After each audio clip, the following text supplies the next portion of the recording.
Everyone, and welcome to another SoCalGas RD&D research webinar. My name is Alan Leung, and I am a senior project manager on the SoCalGas RD&D research development and demonstration team. Thank you for taking your time out of your day to join us.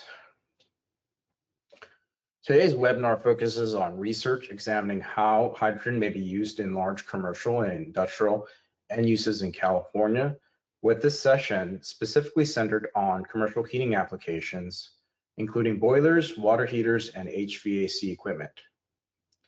We will hear about the experimental work, what the testing showed, and how those findings are being used to inform broader statewide analysis. This work matters because hydrogen is often discussed as a decarbonization pathway, but the practical implications depend on the actual equipment. Questions around performance, emissions, safety, material compatibility, and cost all need to be evaluated with data. This research helps build that evidence base and gives stakeholders a more grounded understanding of where hydrogen may be promising, where trade-offs may emerge, and where additional work may still be needed. From a ratepayer's perspective, the value of this project is not in assuming hydrogen is the right answer everywhere. The value is in generating credible technical and economic evidence that can support better decisions around affordability, safety, emissions impacts, and practical implementation in California. Put simply, this work helps reduce uncertainty before larger deployment or policy decisions are made.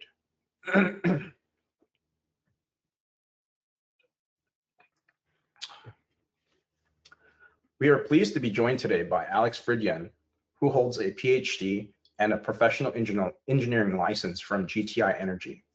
Alex will walk us through the research approach, key combustion and equipment considerations, and select findings from the testing. He will also discuss how those findings are informing broader project work, including regional air quality modeling and California-wide techno-economic analysis of hydrogen-based pathways relative to alternatives. Before we begin, please note that today's webinar is being recorded. We expect to post the recording along with access to past webinars and related materials on the SoCalGas RD&D webpage in the coming weeks. With that, Alex, thank you again for being here. Oh, I apologize. Before we begin, I'd like to walk everyone through the GoToWebinar toolbar that should be visible to all attendees. You can find a few valuable documents in the handout boxes. And if you think of any questions, please enter them in the question box. We'll review them during the Q&A session after Alex's presentation. During the Q&A section, we will also open the discussion for verbal questions. If you'd like to ask a question verbally, you can click the raise hand icon to be called on during the Q&A session. When you are called on, we'll first grant you access to unmute, then you must manually unmute yourself. Please go back on mute after asking your question.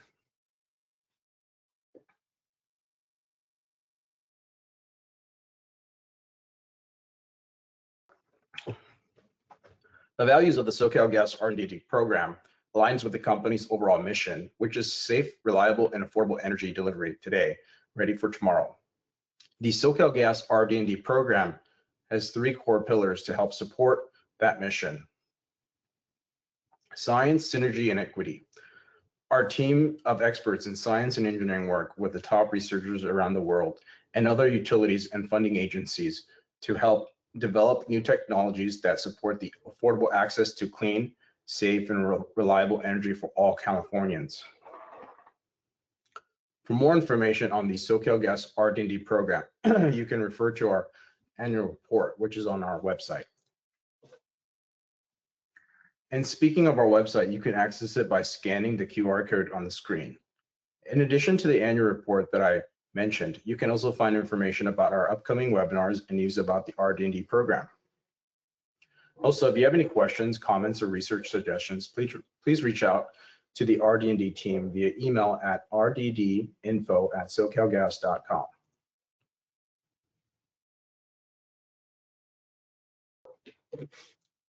And lastly, another good way to keep up with the SoCalGas RD&D team is to follow us on LinkedIn.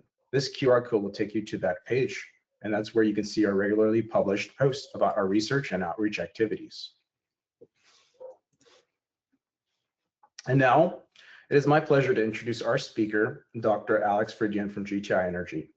Again, Dr. Fridlian is a senior program manager in GTI Energy's Heat and Power Group with the Low Carbon Energy Solutions Division. He will be sharing GTI Energy's work on hydrogen use in commercial heating applications and walking us through the key findings from the research. Alex, thank you so much for joining us today. With that, I'll hand it over to you. Great, thanks, Alan. I'll share my screen here real quick.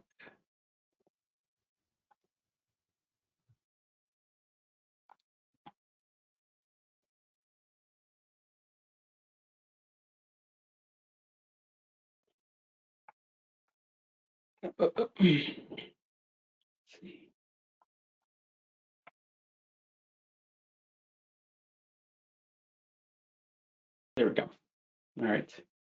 Yeah, thanks again. Thanks for that introduction. Thanks for the opportunity to speak as well. Again, my name is Alex Fridlian, Senior Program Manager at GTI. Quick word about GTI. We're a nonprofit research and development company based out of the Chicago area. Kind of a long history of working in the energy sector around the topics of gas, but a lot of emerging topics in general, including a lot of low carbon technologies like emerging low carbon technologies like hydrogen. I'll talk about this project. This is really one project. I'll sort of summarize it in a nutshell on this one slide, and we'll kind of dive into some of the details of it. But it is a very there's a lot going on in this effort. Won't be able to touch on everything, but certainly happy to answer questions toward the end. This is the primarily California Energy Commission funded project. Again, looking at what is the potential of hydrogen to decarbonize large buildings, industrial loads in California, potentially up to 50% of the natural gas use currently, and specifically looking at these sectors because they're often considered sort of the hard to decarbonize, hard to electrify sectors, right? And so if you can't, apply heat pumps in these, end uses, what else can you do? Hydrogen is one of the potential technologies you could apply. There's a really sort of a robust team that worked on this effort, including GTI Energy, obviously, as the prime. UC Irvine, in partnership with GTI, completed a lot of the experimental work, as well as some of the air quality modeling, and the Electric Power Research Institute doing the responsible for the techno-economic analysis. HRI providing in-kind support as well. Also very robust sort of energy industry support from SoCalGas, PG&E, Southwest Gas, as well as a couple of energy utility collaboratives across the country as well. The overall effort, I think, was summarized, already. Again, some modeling techno-economics, but very heavy focus on experimental evaluations, looking at what is technically possible with the equipment that's already out there, right? To an extent, sort of in a retrofit application, but also what is it going to take to get it maybe to the sort of the highest levels of decarbonization possible as well. So what is the motivation for this? Leading up to this effort, and in parallel to some extent, there was a lot of testing, short duration testing already done by GTI Energy and many others in North America as well as Europe as well, looking at a variety of existing gas appliances, furnaces, water heaters, cooking equipment, and how much hydrogen they're able to tolerate. This was kind of a fundamental question because we don't find hydrogen in our natural gas supply in significant amounts currently. It's not part of the certification standards. And so there was a big question is, well, if we do use hydrogen, how interchangeable is it with natural gas? Is the equipment going to be safe? Is it going to be reliable? And so there was a lot of work leading up to this effort, looking at things like flame stability. Is it safe? Are we going to have issues with flashback, right? That's the flame moving upstream of where it should be. Surface temperatures, the equipment, is it going to, degrade faster? Looking at the impacts on efficiency, the available heating capacity, as well as emissions. A lot of initial concerns around NOx, carbon monoxide, unburned fuel, slip as well, and other sort of infrastructure questions as well, right? Hydrogen usually is considered to be much more leakier. Is it going to leak everywhere? Is it going to create fire hazards? So there were research questions that we were looking at as well. Right, but there were still lingering questions specifically around, well, primarily looked at low blends up to 20%, 30%, if you've heard anything about hydrogen. Usually that's probably what you heard, is we can blend up to 20. And that's, that our research informed a lot of those types of comments. But, if you want to get to higher decarbonization numbers, you usually want to get to higher blends of hydrogen. And I'll explain why in I think the next slide. Sort of the question is, how high can we go, right? What are the long-term impacts? If it does fail, right? If we do encounter issues, what does it look like? We also wanted to look at a broader population of equipment, type installation. Also look at sort of retrofit packages as well. And again, sort of looking at that industrial, large commercial sector, which is probably the one where maybe this technology is most needed. So, well, why hydrogen, and sort of what are the specific concerns, right? Hydrogen is a very different fuel molecule from natural gas. Natural gas is primarily consists of methane, carbon-rich, some hydrogen as well. Hydrogen, again, the only combustion product is water.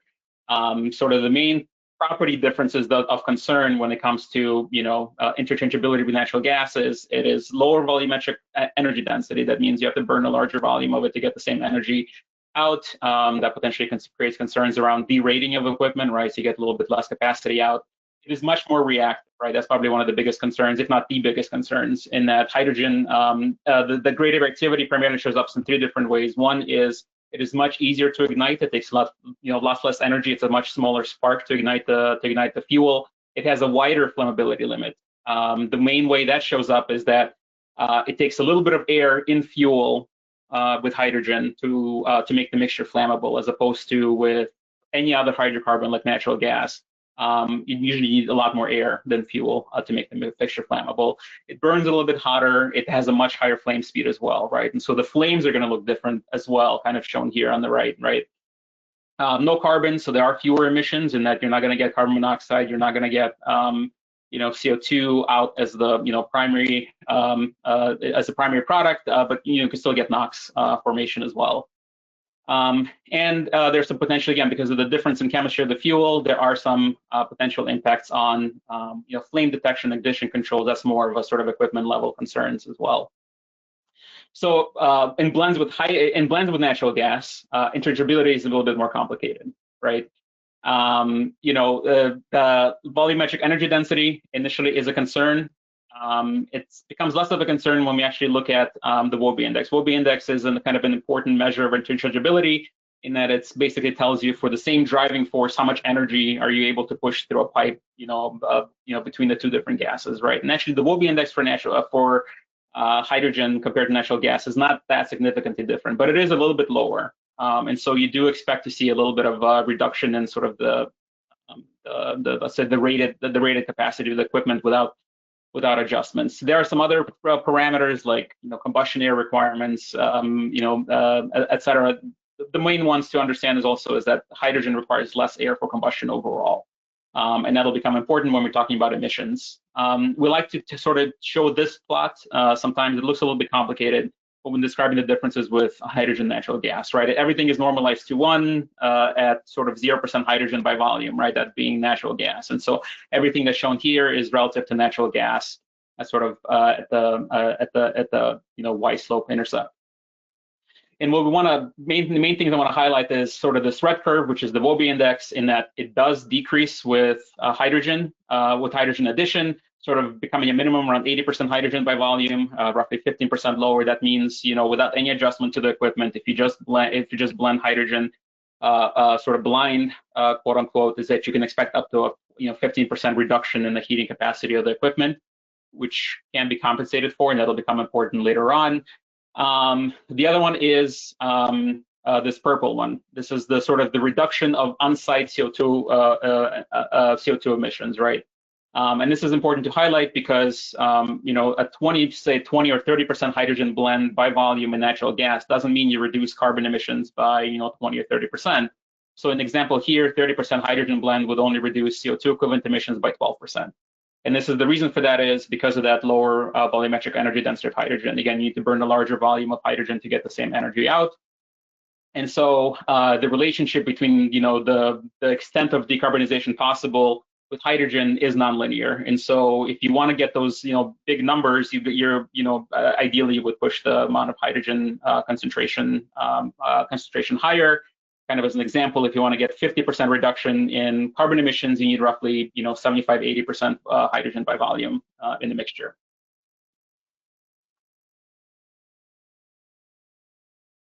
So what have we tried? So, what is the focus of the project? Primarily looking at filling in the gaps with specific pieces of equipment, which there was an initial phase to the project, which we'll kind of describe a little bit later on, kind of looking at what does the equipment population look like in California specifically right now. We primarily looking at large capacity boilers, large capacity process heating, industrial furnaces. What does the population look like? Primarily identified. Within that was also commercial HVAC as well as commercial food service as well. But these were the primary categories of equipment identified that there were gaps in knowledge, not sufficiently tested. They wanted to specifically address, including hot water and steam boilers, direct fired process heating. So, ovens, kilns, dryers, things like that. Industrial furnaces. There's a large variety of burners being used in industrial applications. And then from commercial HVAC, look at warm air furnaces, things like rooftop units, package systems, as well as unit heaters that are common in warehouses, and a pretty significant variety of food service equipment as well. So again, 6 categories of these 2 pieces of equipment per category was the objectives. Looking at performance characteristics, which I'll describe in a second, as well as NOx, with an added emphasis on also trying to measure fuel slip. These pieces of equipment haven't widely been studied for the amount of unburned fuel that might slip through the system when the equipment is cycling or operating under static conditions. And so this was something that we wanted to look at as part of this effort as well, right? We don't want to get rid of, natural gas methane potentially only to create a different problem with hydrogen slip. And so we'll have some results to share regarding that toward the end as well.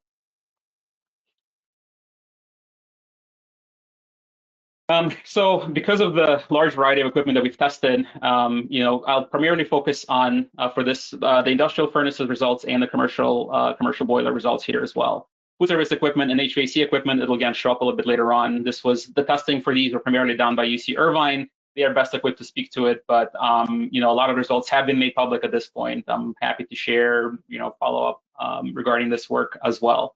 Professor Vince McDonald's group at UC Irvine performed the work, but certainly happy to share that outside of this webinar as well. But these 2 categories here, so the industrial furnaces and boilers, end up being probably the most important ones.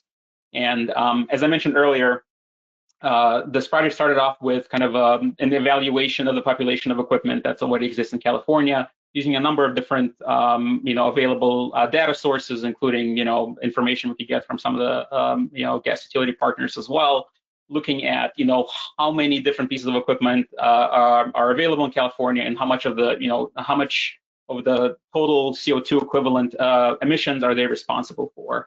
And looking at the 2 categories, so large industrial and then maybe large commercial, light industrial applications, the number 1 piece of equipment out there is, our boilers, right? Very large variety of boilers as well. We don't have a slide specifically on here as well, right? Get pretty large, 50 to 100 million BTUs per hour, certainly possible, but the vast majority of the boilers are out there in the order of, 1, 2, 3 million BTUs per hour. Usually, if you want to get to larger capacities, you would just do, a cascade system. You would have just add boilers, right? You would have multiple systems, and that's much easier. That's the more modern way of building up capacity. For large commercial, for large industrial applications, process heaters, furnaces, municipal combustors are also present. But if you look at the overall emissions, there's kind of 2 orders of magnitude difference between overall industrial and large commercials, and again, the amount ultimately produced from boilers. So quite an important category. We'll spend a little bit of time talking about this specific category here as well, including some of the industrial process heaters as well. So in the boiler water heating testing category, we tested 2 different boilers and 2 different commercial water heaters. Their characteristics are summarized here. All 4 were from different manufacturers, all slightly different, capacities or operating principles. With the boilers, we tested both a water tube and a fire tube boiler. Both were, high efficiency condensing type of systems, but different modulation ranges, slightly different, ignition characteristics, but by and large, again, sort of boilers that would be used in sort of the same category for hot water delivery. Steam boiler testing, that is still something that's to be done, something that's actually, this project is still ongoing, so we're going to be completing that work later this summer with the steam boiler testing. For commercial water heating, again, similar capacity water heaters overall, slightly different ignition system. One was atmospheric one was forced vent, but again, fairly typical. We worked with, there was a fairly robust technical advisory committee for this effort, consisting of a lot of the, major manufacturers in North America. So we consulted with them, picked sort of the popular, the most common type of equipment that's out there as well.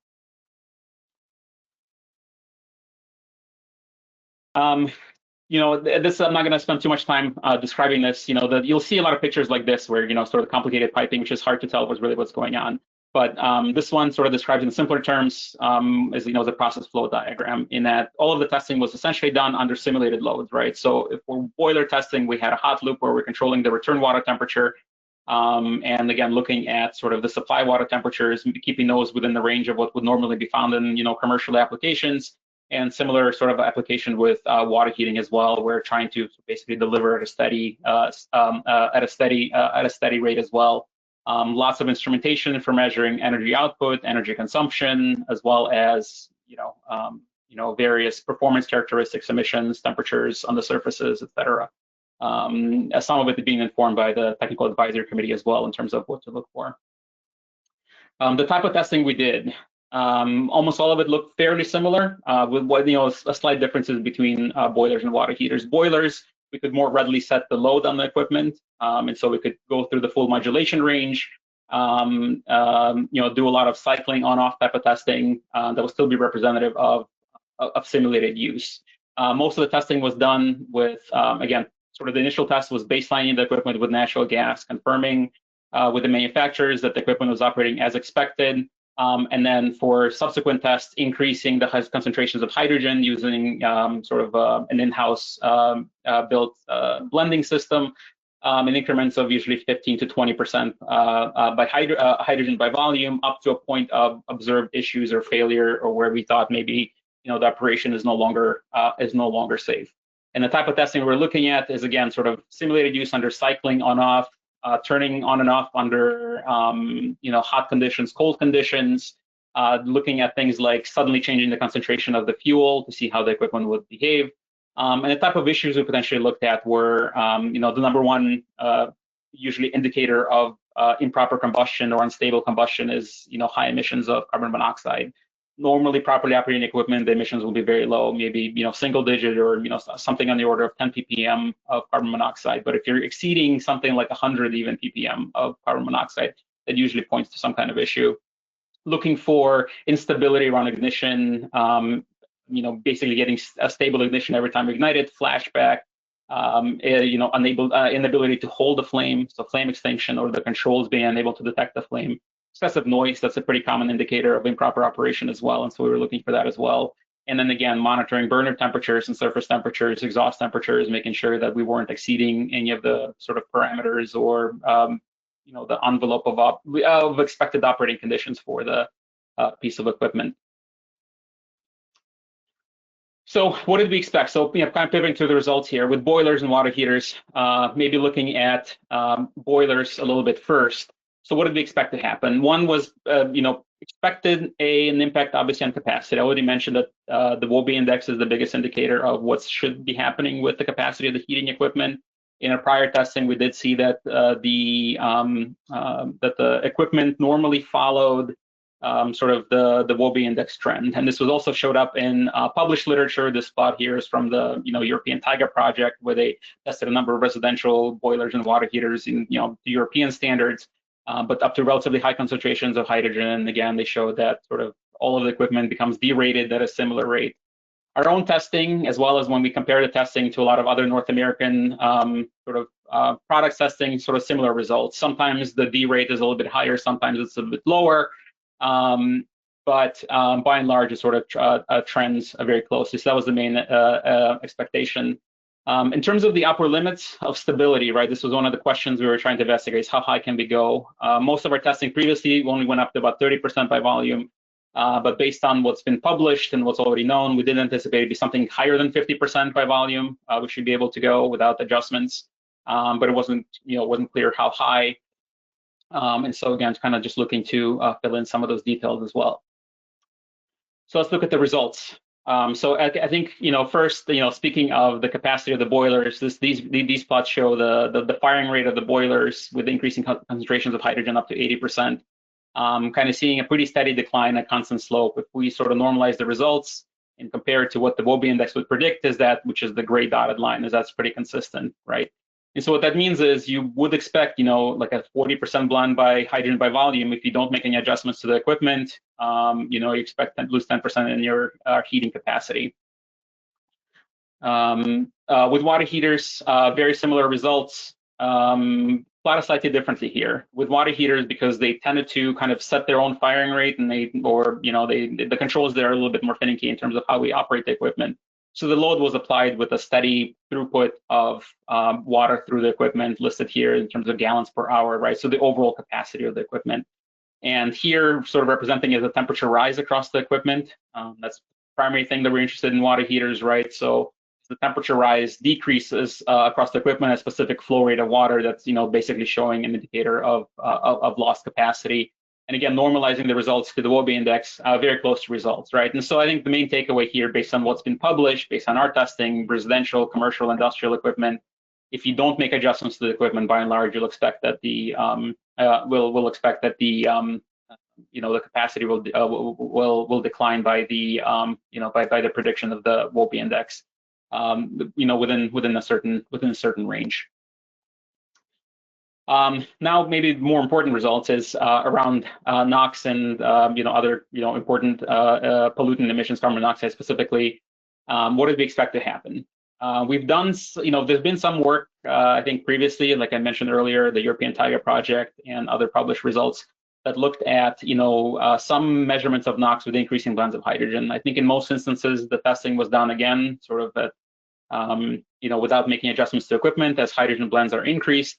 And the results vary quite widely. Here on the plot is shown sort of the relative changes in NOx emissions from the European Tiger project for all the different pieces of equipment. We see decline in most scenarios. We saw increase in one of the water heaters. Not we, but they saw. In our own sort of meta-analysis of the work that's been done, and when we look at a sort of population-adjusted sort of emissions, we also see on average a decline, but again, it's a little bit, it varies a little bit, right? And so it really depends on the number of different pieces of equipment out there. But I think the important thing to highlight here is that the emissions don't actually, increase on average that high, right? Even if they do, right? By and large, they tend to stay pretty flat. And again, so we're still looking at the sort of the prediction, right? This is roughly what we expected to see, but not entirely clear if this is what's going to happen with the boilers or industrial furnaces, right? Because again, not a lot of data around those pieces of equipment out there. And the reason for that is, and I'll mention that now, is because while yes, hydrogen technically does have a higher flame temperature under very specific conditions, as we blend hydrogen into equipment without making adjustments to it, because hydrogen requires less air for combustion, and this is kind of an important detail, it's sort of the overall mixture has much more extra air than you otherwise need, and so that extra air absorbs some of the extra heat, and so the overall temperature doesn't change that much, or even declines in some pieces of equipment. And so that's probably the primary reason we think that we're seeing either flat or declining emissions in NOx. With carbon monoxide, the prediction was that we should ideally be seeing either flat, very low measurable carbon monoxide, or decrease, because ultimately, if you go to 100% hydrogen, there's no carbon, you should have no carbon monoxide emissions. So let's take a look and see what our results look like. Working backwards here, carbon monoxide for the boiler specifically, again, sort of as predicted, we're seeing a decline, right? Whereas with natural gas, the emissions for the different boilers and the different firing rates ranged from single digit to maybe 30-35% ppm, adjusted to 3% oxygen to kind of declining, maybe an order of magnitude almost in some instances at 80% hydrogen blends. With NOx, I think the results are a little bit more interesting and maybe a little bit more exciting as well. I think, again, the expectation was that either we would see flat or maybe a slight decline, but pretty consistently across all of the boilers tested, under all conditions tested, as we saw a pretty significant decrease in NOx emissions. And I want to note that this is energy adjusted, right? This isn't ppm. This is adjusting for all of the different properties, different differences in properties between natural gas and hydrogen. And so even just a low blend, 10 to 20%, we're already seeing like a 50% reduction in NOx emissions. And so this is potentially really exciting, right? In that there's a lot of opportunity potentially if hydrogen can be deployed in some applications at scale, and we'll show the potential of that a little bit later on, a little bit later on as well. Maybe pivoting now to water heaters on emissions, similar results with NOx. Two different water heaters, one of them showed a much higher sensitivity to hydrogen content, again in a positive way, in that there's a pretty significant reduction. The other, this was water heater 2, also showed a decline, but maybe not quite as dramatic. In this case, with carbon monoxide emissions, this was basically flat single-digit measurements all the way through, and I would say actually this is within the measurement uncertainty of our equipment. Right. And so you can basically say that's very low. And this is essentially what we expected. And this is also just a good sign that all the way through up to 80% is that the equipment was operating in a stable manner, that hydrogen did not sort of introduce instabilities that might otherwise sort of increase those emissions. And the other detail we looked at is emissions of methane and hydrogen. There's a lot of information on this slide, but and I will note that this is still a very active, ongoing area of research because there just isn't a whole lot of data. This is probably one of the first probably data sets that will be published on the topic overall, and we've already talked about it pretty extensively as well. I'll note that really where you see emissions with HVAC and boilers, water heater type of equipment, it's during the sort of transient ignition and extension of the flame, right? When the equipment cycles on and off, you'll get a peak of hydrogen, or you'll get a peak of unburned fuel right at the beginning and right at the end. And the reason for that is because you have to have air-fuel mixture within a certain range to make it flammable, right? And so at the beginning, you have to build up to that point. And so everything up to that point might not burn properly. And at the end, you do have kind of a little bit of a tail where the mixture is not within the flammable range. Our predictions were that hydrogen might actually improve and or reduce the potential slip of methane, of unburned hydrocarbons when operating in blends. The reason being that hydrogen is it's a much more reactive molecule. It has a wider flammability range, so it should make the mixture more flammable overall. But there was also a concern of, well, are we, because molecules, hydrogen is a much smaller molecule. It's much more diffusive. Are we going to have much more significant increases of hydrogen emissions? And I think by and large, we do see a consistent decrease in hydrocarbon emissions, so primarily methane emissions, as we increase hydrogen concentrations, going from 0 to 60% by volume. But also to be as expected, we did see a little bit sort of increase in hydrogen slip as well. And so these are only presented in ppm. These don't represent absolute numbers in terms of emissions. That to an extent has to be modeled or tested in field in terms of getting absolute, let's say CO2 equivalent emissions in pounds, but important to start quantifying these parameters as well. Hydrogen is an indirect global warming gas. I think it's coming out to be, with a global warming potential of 11 or so. It's better than methane, but it's still not zero. And so definitely something that has to be quantified and sort of researched a little bit further. But this is probably one of the first data sets with this level of detail that's become available for these pieces of equipment. The other question was regarding operating efficiency as well.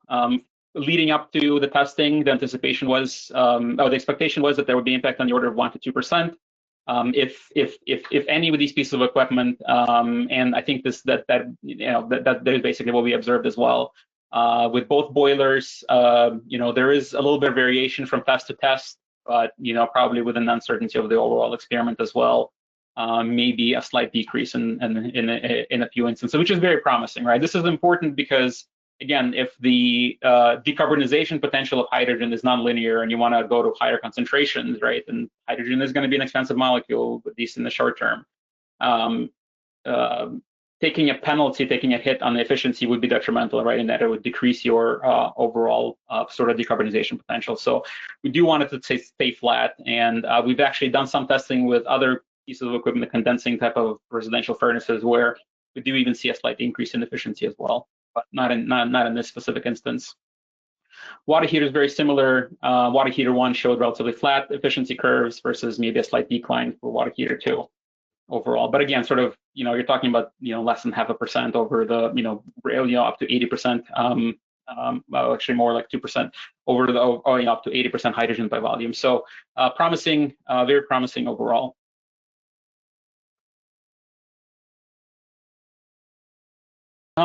We won't linger here too long, but we had this sort of the testing we performed and the type of equipment that we tested also offered an opportunity to look at, how does, some of the other operating characteristics for the equipment change. One is, these flame rods are widely used for flame monitoring in these types of equipment.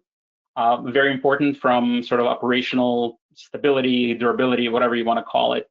We were able to measure the flame ionization current. Maybe for some of the engineers, nerds in the audience, this will be kind of important because we haven't seen a lot of published information out there. But as expected, hydrogen doesn't behave the same way as natural gas when it burns. There's less sort of conductive ions in the flame. Let's put it that way. So there is a decrease in the overall flame ionization voltage. And this doesn't mean that the equipment won't operate. This just means that if we go to high concentrations of hydrogen, there needs to be an extra current control parameter or an extra sensor or some additional data point regarding what is the fuel quality, because a lot of times this signal is used in sort of the advanced boilers, HVAC equipment to adjust the air-fuel ratio to maintain stable operation. And so if the fuel quality is changing, the fuel composition is changing, that information needs to be known for those control strategies to work properly. We also measured condensate flow. We didn't see a significant change in the amount of condensate flow for one of the boilers that we tested it on. We also didn't see a significant change in the condensate acidity. Acidity in the condensate primarily comes from random pollutants being pulled into the combustion process and burning up, as well as the NOx that's formed in the combustion process getting dissolved in water, and that's usually what's dropping the pH. And so what it means in practice is that it would also still need a neutralization system, probably in most municipalities, most locations, before it could be disposed down the sanitary drain.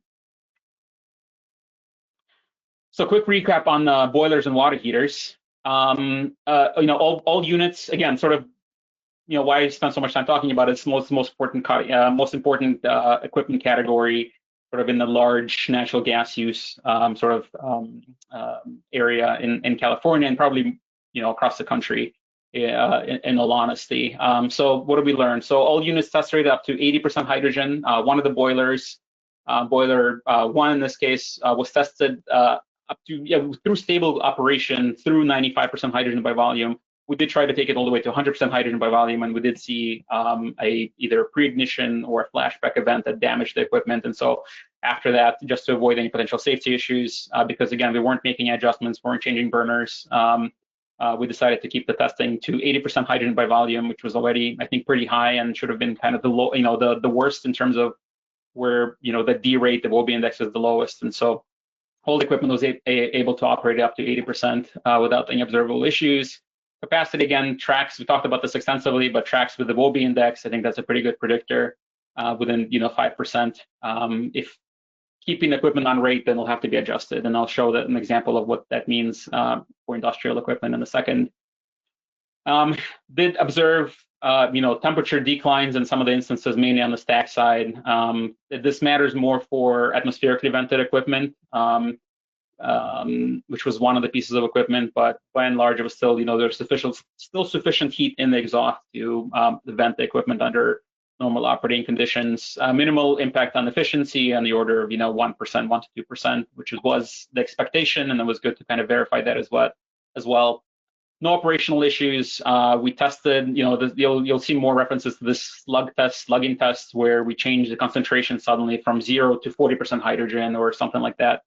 And again, no issues on flame detection, on the controls. The equipment continued to operate. You see, the sudden shifts in emissions or, the capacity, but nothing impacting the overall performance of the equipment. NOx emissions, again, sort of very exciting to see a pretty significant decline, up to 80% decline at 80% hydrogen by volume, which is very exciting. Carbon monoxide emissions, again, indicative of stable operation, either flat or declined in the tests that we've conducted as well. We know in terms of fuel slip, again, sort of an active area of research. I think there's more to be done there. But overall, lower methane emissions, which is good, but increasing hydrogen slip with increasing blends, right? And again, this is something in the area that needs to be a little bit more work in terms of what is the overall impact of that change. Condensate pH, again, sort of relatively flat, up to 80% hydrogen by volume. Maybe warrants a little bit more work. At some point, you would expect certainly the condensate rates to go up, but at least with the boiler test, we didn't see it necessarily. We also had an opportunity, because some of the testing was done by UC Irvine. One of the water heaters, went through sort of round robin testing between UCI and GTI Energy, and didn't really show the results here, but the results were pretty consistent between the two labs, which is important for validating the findings from both institutions. So I'll pivot here now to industrial burners, and I'll kind of preface this as kind of a more complicated topic in that there's a much wider variety of burners being used in industrial applications. It's much more common to use non-premixed burners, premixed meaning air and fuel are mixed before they get to the burner, before they get to the combustion zone. For safety reasons, for stability reasons, industrial burners a lot of times do not premix the fuel, or they'll premix it only a tiny bit, right? And so then air and fuel are introduced. There's various strategies for introducing air and fuel to the combustion zone for achieving the desired operating characteristics, right? And so there's examples of both non-premixed as well as partially premixed, or sort of air stage combustion as well. And these types of burners are used in various applications, from sort of direct process heating to air heating as well. We chose 3 different burners. We'll kind of highlight those. Those are that we felt was, again, fairly representative of what can be found in the industry. But again, there's just a huge variety of type of equipment that's out there. There was an initial technical review, which is how we ended up picking the burners that we did. And one of the things I do want to highlight is that hydrogen use in industrial applications, especially say petrochemical industry, it's already been done. It's already is happening. They are used to burning gases with high concentrations of hydrogen in the fuel, and so there was a lot of knowledge there in terms of how to operate these equipment safely and reliably. The 2 most common ways is probably doing diffusion flames. In other words, you do not mix the fuel at all. It basically the flame is like a candle essentially, where the air and fuel burn right at the interface where they mix, right? So basically on the edges of the flame. These flames tend to be very bright, they tend to be very large, and tend to be very hot. This is part of why we think I think the common intuition or expectation was that NOx should go through the roof when we're burning hydrogen, right? But for a very long time now with natural gas, one of the ways that you control emissions of NOx as well as other criteria pollutants is by premixing, at least to an extent, with air and fuel. Gives you a lot more options for how you control the temperature, how you control the flow inside the combustion system. And so there are partial premix and to a smaller extent full premix systems in industrial applications. But sort of this is where maybe the benefits with sort of lower emissions or controlled emissions really come from. But there is a risk around, there is increased risk around potential adverse operating conditions, specifically around flashback, and in extreme cases, potentially detonation as well. Not something we've observed in our scenarios, but there's a increased risk of it when we start operating with hydrogen. And so we want to kind of approach the issue carefully and sort of kind of figure out what's going on in those. The way you control for these with partial or full premix burners is usually through very lean operation. Very lean means you have a lot of extra air in the system. That allows you to, as I mentioned earlier, to control the chemistry of the overall, let's say, the flame. It allows you to lower the temperature, allows you to lower the flame speed. And so that's the primary way in which you would control all that. And so there are examples now of 100% hydrogen ready burners. There have been prototype boilers built for residential, industrial applications. There's equipment that already exists, right? Blends is a little bit more, it was more of a question, and that's kind of where we focused our research on. And so the testing looked very similar. We used our prototype mock process heating furnace at GTI Energy. It's a steel box lined with refractory. There's a few water-cooled loads inside of there to simulate operating conditions. And the front end of the furnace could be configured for a variety of different burners, either direct heating or air heating as well, where you have a sort of a lot of extra air that's going through there that's being heated by the flame. Beyond that, testing looked very similar to boilers in that, baseline with natural gas and then proceed in increments of 20% hydrogen by volume up until issues were observed. The one thing that I'll mention that we did differently with industrial furnaces is that we tested them without making adjustments. In other words, we set them up for natural gas at a specific, firing rate, specific air-fuel ratio, and then, ran it with hydrogen. And that's what we're calling constant flow in the results that kind of follow. And this is where you will see start increasing a lot of extra air basically in the combustion products, and that's what you'll see the D rate of the equipment as well. The other one is what we call constant heat input, and this is one where for every level of hydrogen we continuously adjusted the firing rate to the overall fuel flow rate of the system. Excuse me, and the air-fuel ratio was kept constant as well. And the reason we tested it both ways, because unlike, in space heating applications, water heating applications, where a lot of equipment tends to be, oversized, and you're really, the rate at which it's heating tends to be a little bit less important, because as long as there's enough capacity to heat your home, to heat the building, if it's slightly oversized, it's not a big deal. And losing a little bit of capacity is maybe less of a big deal as well. Versus in industrial manufacturing processes, both the product and basically the overall process can be sensitive to the firing rate, and that is going to impact your throughput on the equipment. It's also going to impact the quality of your input. And so we think the more realistic scenario with industrial equipment is where the input rate would be kept constant, right? In other words, you would have a signal, you would have information about the fuel quality going into the furnace, and everything would be adjusted continuously to keep the equipment on rate.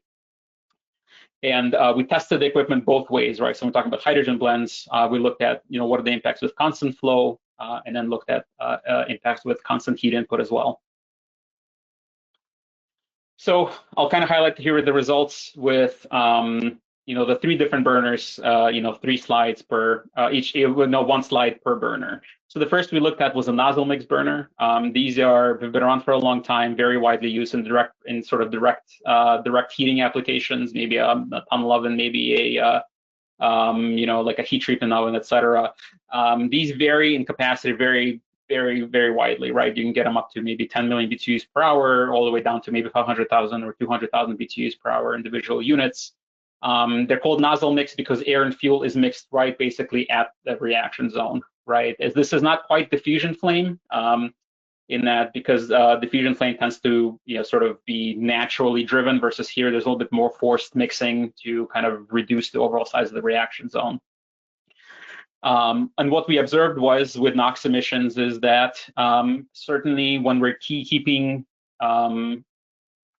again, because of the nuances of how the burner operates here, regardless of whether it was constant flow or constant heat input, which was a little surprising, there was no impact. There was sort of a similar impact on NOx emissions in that they were relatively flat. They increased under certain operating conditions. When we were, for instance, operating at full firing rate, they were steadily increasing, versus when we were operating at part loads at the low range of the equipment, we saw them either flat or even decrease in certain instances. Under hydrocarbons, these were under steady operating conditions. Getting the transients is a little bit more nuanced. This equipment doesn't tend to cycle very frequently, and so we were primarily looking at sort of the steady emissions of unburned hydrocarbon through equipments. By and large, didn't change significantly, maybe slight decreases between equipment, but very common type of burner. Again, not a significant impact on NOx emissions overall, which is again promising as well. With the next burner we tested was an air-staged burner, used in similar applications, but this one is a little bit different in that the way air and fuel is mixed is a little bit different, right? Is that it's mixed in stages, and it's introduced. I don't have this. I can't show the schematic of the burner here, but it's introduced in multiple places along the sort of the reaction zone. And here, interestingly enough, we did observe a fairly significant increase in NOx emissions, but it was only under the constant flow scenario, which is surprising because under the constant flow is where we did see the overall mixture get leaner, and so in principle the temperature should have been dropping. But again, because I think the nuances of how the air and fuel is mixed in this scenario, we actually saw an increase in NOx emissions, and sort of very measurable ones. But under the constant heat input scenario, and this is again the scenario which I think is more likely to be used with these types of equipment, we saw them, a slight increase. I think it was from 10 ppm to 15 ppm, and then not quite as dramatic. Under hydrocarbons in this scenario was very low. I think throughout scenarios, this is a difficult measurement to make as well. Here we're talking about parts per million, in single-digit parts per million. Our equipment, I don't think, is quite that sensitive to be able to sort of, give us this level of accuracy. I think there's pretty high uncertainty, and I think just overall this points to a low level of emission with this type of equipment, which is again good. Again, no observed instability overall with increasing hydrogen blends up to 80% in this scenario. The last type of burner we tested was air heating burner. So what makes this air heating in that you have, and this is kind of shown in this picture over here, in that you have a burner, air and fuel sort of burned in a more conventional fashion. There's a relatively large frame, and then there's a large amount of bypass air that's basically introduced on the side, right? And the whole point is that the flame would heat this overall stream of air versus the, so if you would take the whole mixture is probably not flammable, but you have this little bit here that's, that's sort of burning and producing heat, and then it's being mixed with air, and this might be used in, ovens, kilns, and many other applications as well. When we look at NOx emissions, so here as well, largely flat through maybe 50–60% hydrogen by volume, and then seeing a slight increase under, again, both constant flow and constant heat. Again, surprising that we don't see as much of a difference between the two different operating scenarios. Slight decrease under constant flow in a few conditions, but not consistently, right? So at minimum firing rate, we did see an increase, a slight increase as well. Unburned hydrocarbons, again, no specific issues. I think in a handful of instances, we saw slight spikes, but again, difficult measurement to make overall. But, by and large, we see, I think, fairly steady or minimal emissions under steady operations, which is, again, to be expected with this type of equipment. So maybe pulling it all together now, what do we see, right? So if we were to take all of the equipment we've tested, kind of take the NOx emissions, again, California, very important, a lot of initial concern. So we took all of the equipment tested for boilers, water heaters, industrial furnaces, furnace burners, as well as including the data from UC Irvine for commercial HVAC units, this is unit heaters, furnaces, furnace under low firing conditions, furnace high conditions, and kind of plot what it looks like, right? And we sort of see a few different trends immediately. One, boilers, water heaters, again, sort of very dramatic, consistent decline in emissions, largest categories of sort of gas use in this overall sector by and large. On the HVAC side, against one piece of equipment decreasing, one increasing, with direct fired furnaces sort of with the furnaces sort of a similar scenario, with the exception of that one case of under constant flow, which again I think is the less likely scenario, just based on on how the equipment is expected to be operated with these types of blends. But if we were to take our, where we are now is we're taking the data that we originally sort of got at the beginning of the project, sort of regarding the population, the overall population of the high capacity equipment in California, and combine it with these sort of updated numbers about the sort of emission on an energy basis, right? And if we look at the overall adoption of the equipment, right, if this convert all the equipment at the highest concentration, what is the potential for reductions? Or what is the impact on the, let's say, NOx emission in the atmosphere around California? This was modeling done by UC Irvine. I don't think they've completed reporting. I mean, reporting has been completed. We haven't published fully on it yet. But we see basically a fairly consistent reduction in NOx emissions in the atmosphere all throughout California as well. So again, very exciting. But again, this is sort of the upper technical limit of what's possible, and it requires very broad adoption and sort of conversion of all equipment, which of course it's not going to look exactly like that if hydrogen blending or adoption ever takes place in California overall. But that's where we are right now. Sort of a few final thoughts before we kind of pivot to some questions as well, just kind of wrapping it up. I know got into a lot of technical details. So hopefully this slide kind of puts it all together.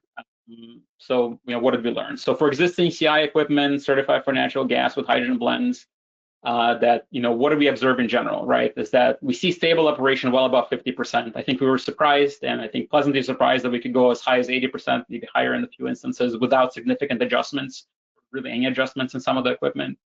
NOx/CO emissions kind of behaved as expected, fairly dramatic decrease with boilers and water heaters, I think, which is very promising for a market like California. Capacity decrease, again, mentioned earlier, consistent with WOBE index, which is good. It means you can predict how much it is. If you need to adjust for it, you can adjust for it within sort of the normal range of equipment adjustability.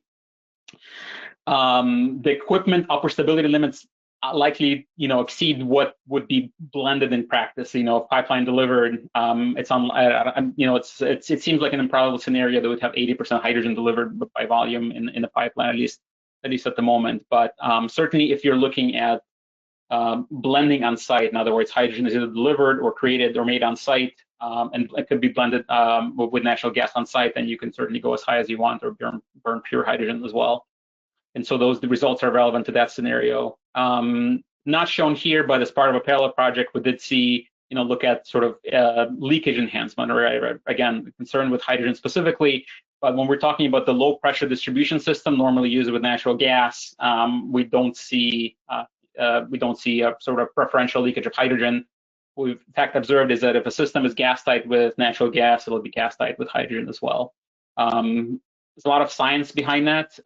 Great work on the topic done at UC Irvine a few years ago. Happy to refer to that sort of report paper as well. I think that might have been either SoCalGas or CEC funded work as well. I don't recall exactly, but a lot of explanation of theory about why the case that is. And so where are we right now? So for the project team, again, sort of some of the extrapolative analysis is ongoing. Regional air quality, I think, was completed, but I think we're still kind of in the reporting phase. Techno-economic analysis being sort of finalized as well. And there's a little bit of experimental work to be completed this summer as well, specifically around materials testing, which I didn't really touch on, primarily looking at the impacts of the changing humidity levels, composition of the flue gases on sort of, burner and combustion system components that sort of exposed to it. That's being wrapped up. Also being done by UC Irvine, and then primarily looking at the reporting, dissemination of project findings through around the middle of this year, probably maybe a little bit later, kind of follow on as well. And so I'll stop here and then hopefully take some questions. Happy to answer whatever I'm able to. Thank you so much, Alex. I could take it from here and I'll help moderate the Q&A for one second while I switch over to the appropriate slides.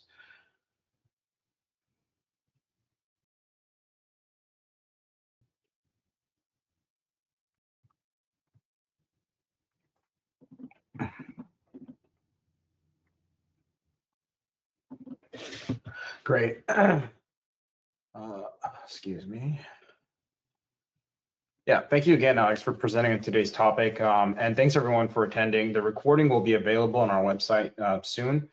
So be sure to check out our LinkedIn for an update on when it's ready. You'll be receiving a survey request in your inbox soon. Please take a moment to fill that out. Your feedback will help us improve our webinar and help us select topics that are of interest to our stakeholders.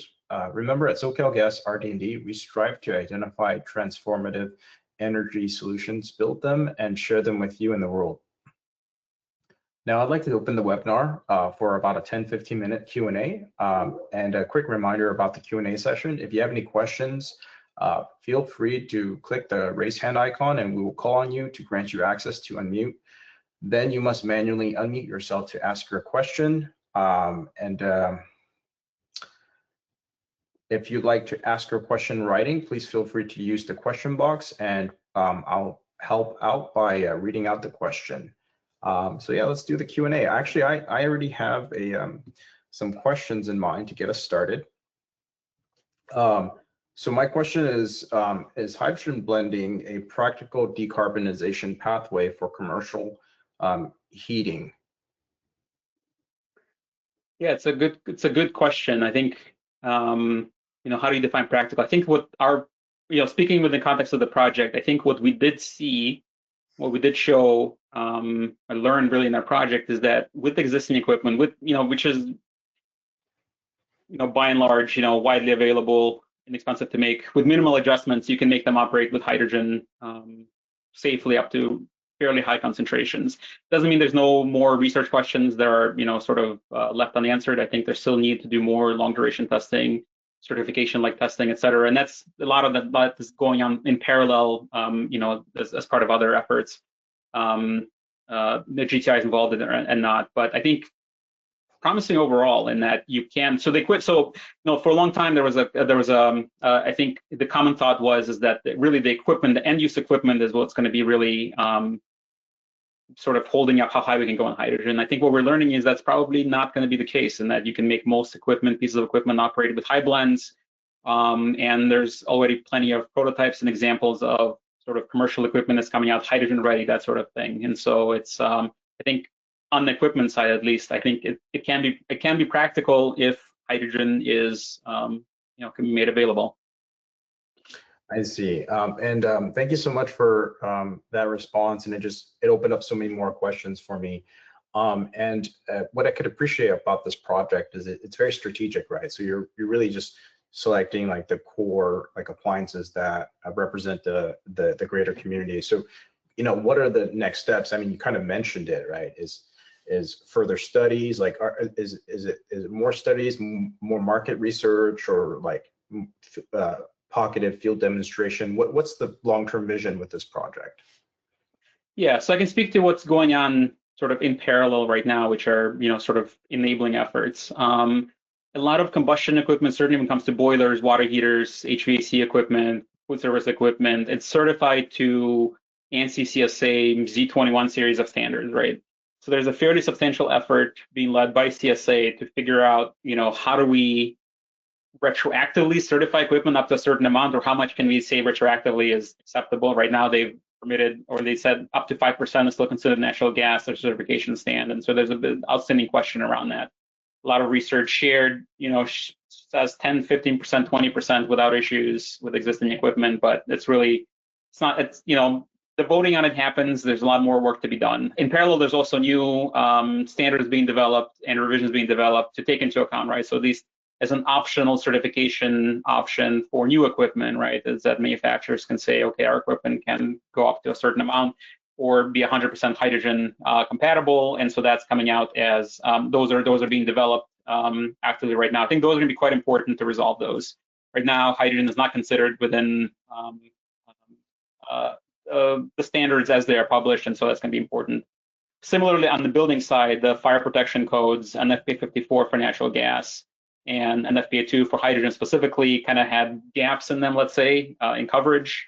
So there's been a lot of work to clarify coverage and sort of requirements around these pieces of equipment. So at least more, probably more updates to come. But for now, for instance, at the latest version of NFPA 2, which is Hydrogen Technologies Code, has a new chapter in there as a 2026 publication that covers equipment that's meant to be operating with more than 25% hydrogen by volume, right? And so that in principle would cover all equipment. And so that gives us, it gives anybody who wants to deploy it, implement it, kind of a path to how to do it safely inside their facilities, which are sort of big enablers. I think the next steps are, because hydrogen use is fairly wide for transportation applications, for forklift applications. I think power generation through fuel cells, but for process heating, industrial, or even space heating, water heating type of applications, that hasn't been widely demonstrated. And so there's kind of a need to still look into sort of how do you practically deploy it. There's been a few minor, but low-level blend demonstrations conducted around the country and internationally, but probably more of that is needed, and certainly at higher blend levels. Fantastic. And then my next Q&A question that I'd like to ask is, what are some of the results that would surprise most people? I mean, you've done all this testing. There's so much data on hydrogen blending.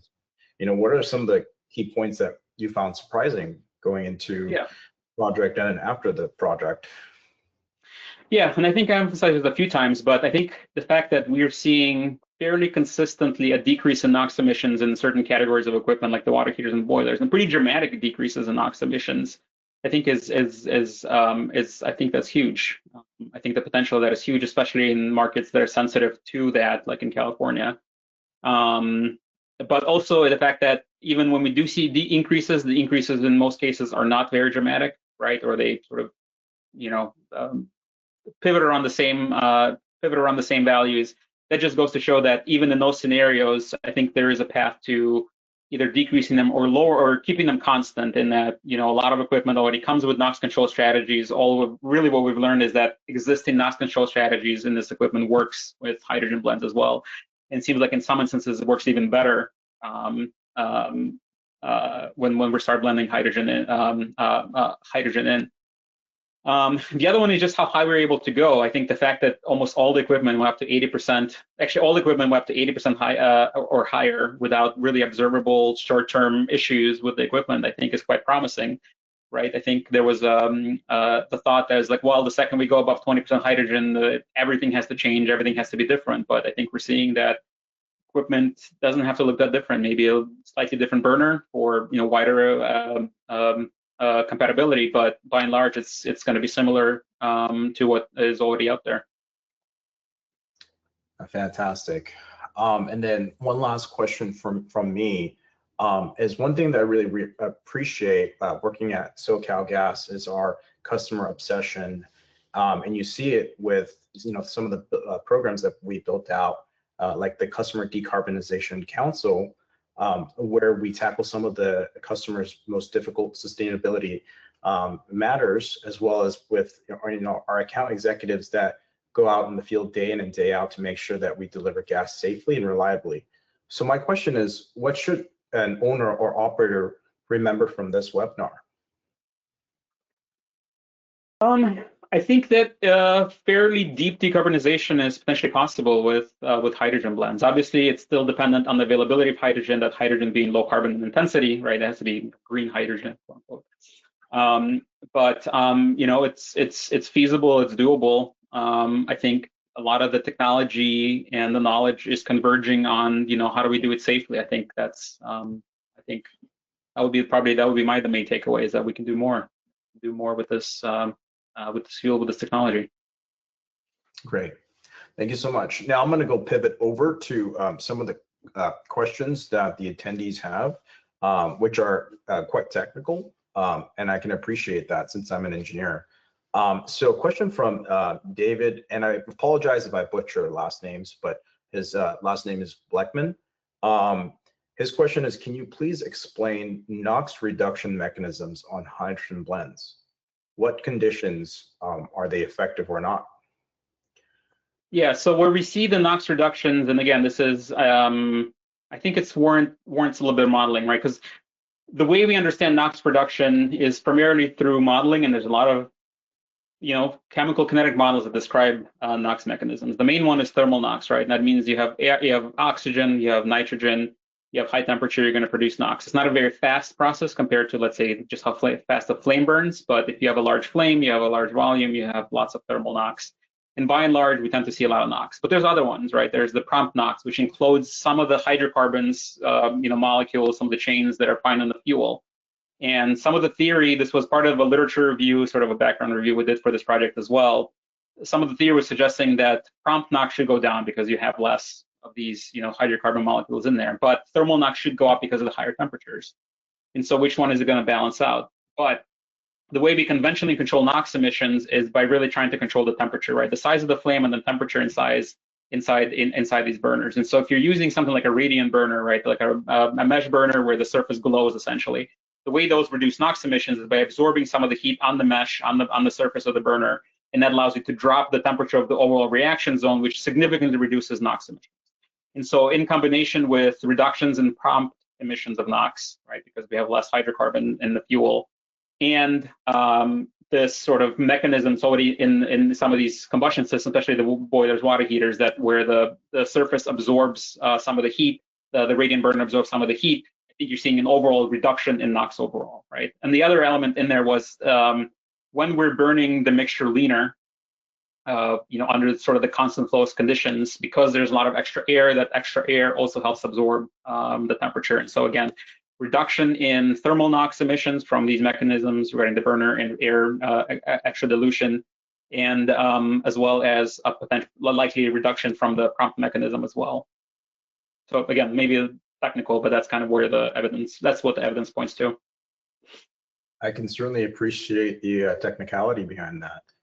And then another question by Joseph Lacazala.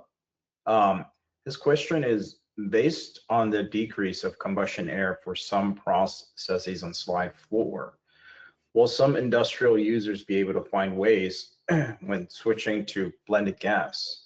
I understand it may be a case-by-case determination. Yeah, so I think I'm going to try and restate the question. So if there's a reduction in the amount of air required for combustion, are the industrial manufacturers going to be able to adjust? And I think the answer is yes. So the required air for combustion is less, right? So proportionally speaking, so for a molecule of hydrogen, you need less air than the natural gas. But because of the physical properties of hydrogen, if you have an existing burner, orifice, gas train, etc., because it's a less dense molecule, actually flow a larger volume of hydrogen under the same sort of driving pressure, right? So if your pressure and your supply pressure doesn't change, you're going to flow the same amount of, close to the same amount of hydrogen. You're going to flow a higher volume of hydrogen, so that the same amount of energy throughput stays the same.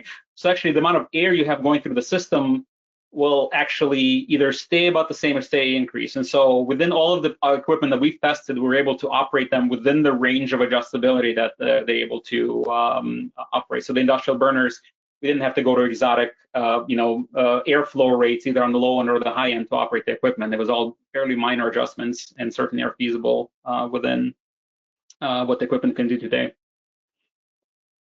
Got it. Thank you for that. And another question by Mark Richards. Love that name, by the way, Mark Richards. His question is, in the leakage enhancement effort, what types of gas detection sensors were used, whether it's hydrogen or methane, and at what sensitivity, whether it's ppm or ppb? Yeah.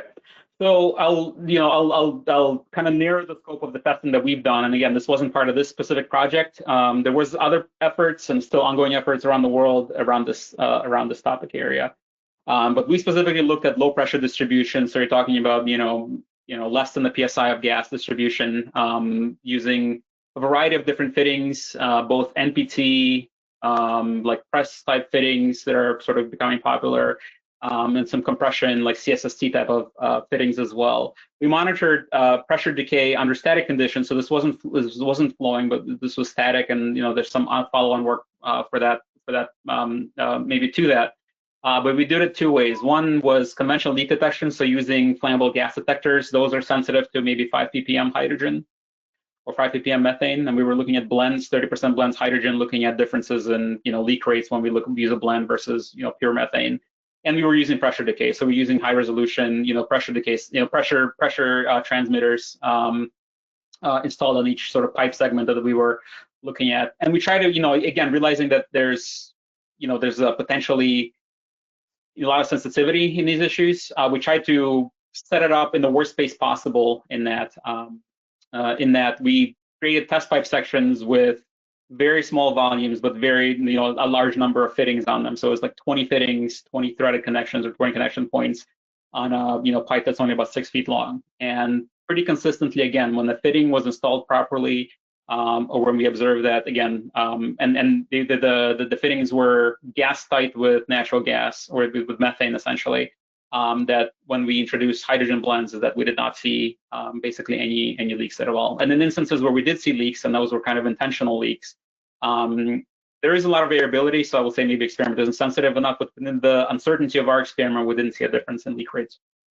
between the two gas mixtures. So maybe a little bit more technical response, but there's a lot more, I think, work that's been done in the topic area. I think so far, again, looking at low pressures, properly installed fittings, distribution systems, not seeing a significant increase in leak enhancement.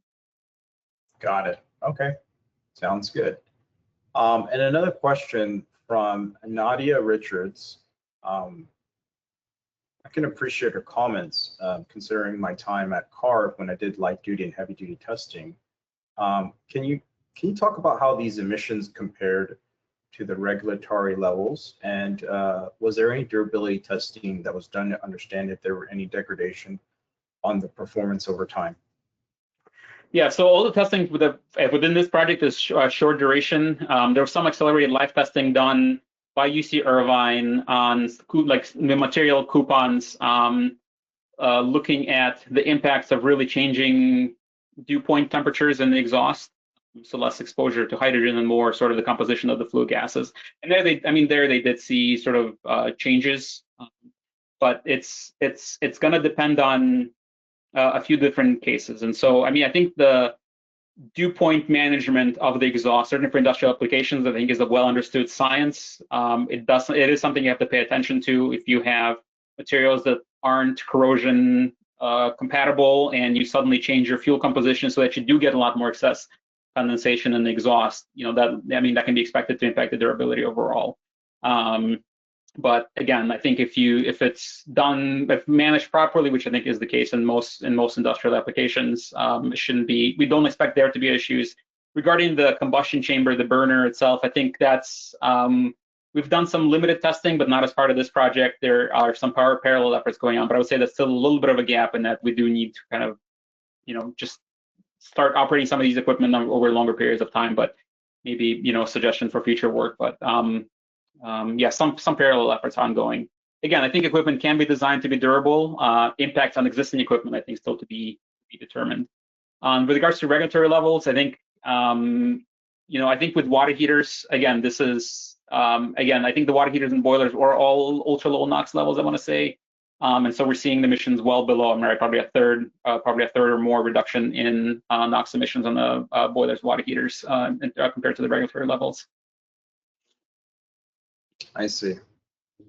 Okay, and another question, very interesting question. I think this question kind of complements my first question around like strategy and further opportunities. But a person by the name of Junji Yoshida, the person's question was, given the appliance compatibility constraints you've shown, is a zonal deployment model, which is a dedicated network segment with hydrogen-ready equipment, essentially required for real-world implementation?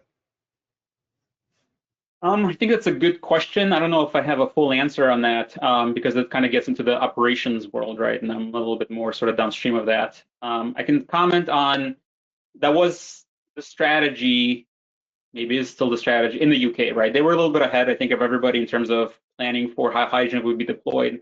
And I think they were, I can say that the plan there was, increasing network-wide, increasing blend levels at low amounts, right? And maybe up to 20-25% hydrogen by volume. Then when sufficient hydrogen becomes available, they would take a segment or a branch off of that distribution and switch it to 100% hydrogen, and then then work on the rest of the network. And so very likely that might be the necessary approach. There is still, I would say, some outstanding questions regarding, distribution with old distribution networks using, old, steel or iron pipes. I think work to be done. Plastic pipes, I think, have been widely used now with hydrogen blends. Even with hydrogen, potentially, I think, has been shown to be compatible. And so, but, we can also maybe take a look at how it was done how the switch happened when we switched from town gas to, manufactured gas switched to natural gas, right? In the turn of the last century. And that was essentially how it was done too. It was kind of done block by block, branch by branch. And there, they had technicians going house to house and making adjustments.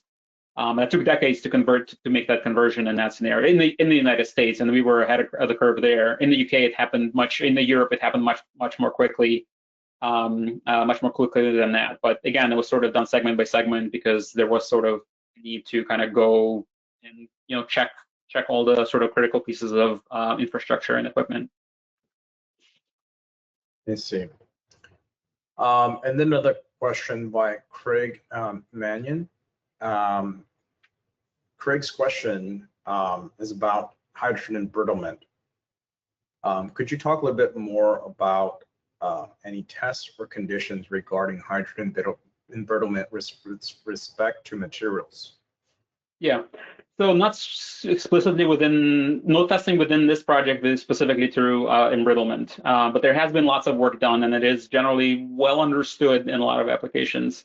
So I'll comment on what is known and what is maybe one gap that needs to be looked at is, so hydrogen embrittlement in high pressure applications, pipeline type of pressure vessel, I think that's well understood, right? And so once you get above, I think on the order of 150, 200 psi of operation, certain grades of steel are going to be and iron are going to be more susceptible to hydrogen embrittlement, and that mainly shows up as sort of lost strength, right? And so the conventional approach is if you have those lines or pressure vessels that are subjected to hydrogen, you would derate them, the maximum operating pressure, right? And that's sort of the processes for choosing materials and how to operate with hydrogen embrittlement. I think it's well documented. ASME API, I think, have a lot of guidance behind them. I think ASME, it was a B3112 standard. It might get folded back into, I think, the parent standard, but that kind of gives you the material compatibility with hydrogen.